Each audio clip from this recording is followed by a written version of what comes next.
በየዓመቱ ታኅሳስ ሲመጣ ዓለም ሁሉ በአንድ ስም ይሞላል። በትልልቅ የገበያ ማዕከላት፣ በፊልሞችና በሕፃናት መዝሙር ውስጥ የምናየው ያ ቀይ የለበሰ ነጭ ፂሙን ያንዠረዠረና በሳቅ የደመቀ ሳንታ ክላውስ ግን በትክክል ማን እንደሆነ አስበው ያውቃሉ? ብዙዎች ለንግድ ማስታወቂያ የተፈጠረ ተረት ይመስላቸዋል።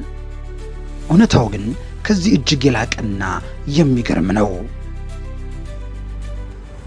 ከበረዶ ዓለም ሳይሆን ከጥንታዊቷና ሞቃቷ የሚራ ምድር የተነሳ ንጉሣዊ ሀብቱን ለድሆች የቸረ፣ በሌሊት ጨለማ ተከትሎ የተቸገሩትን የረዳ፣ በቤተ ክርስቲያን ታሪክ ውስጥ እንደ አንበሳ ስለ እውነት የቆመ አንድ ድንቅ ሰው ነበር።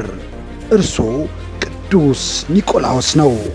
ሰጪነቱ ከስሙ በላይ የገነነ፣ ተአምራቱ ደግሞ ከታሪኩ በላይ የናኘ፣ 3 ሴት ልጆችን ከውርደት ጥቁር ገደል ለማዳን በእኩለ ሌሊት መስኮት አንኳኩቶ የወርቅ ከረጢት የጣለው ያ ምስጢራዊ እጅ፣ በባሕር ማዕበል መካከል ተስፋ ለቆረጡት መርከበኞች እንደ ብርሃን የወጣው ያ ታላቅ አባት፣ ዛሬ ዓለም ሳንታ እያለች የምትጠራው ቅዱስ ከጀርባው እንዲህ አይነት ጥልቅና መንፈሳዊ ታሪክ እንዳለው ያውቁ ነበር?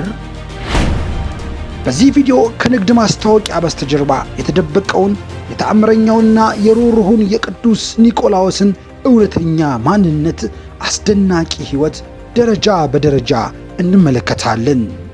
የታሪኩ ፍጻሜ ልቦን እንደሚነካው እርግጠኛ ነኝ። ዛሬ ወደ ዘመነ ሰማዕታት ሄደን በኒቅያ ጉባኤ እንታደማለን። በመርከብ ተሳፍረን የክርስቶስን ጥልቅ ፍቅር እናያለን። እንኳን ደህና መጡ!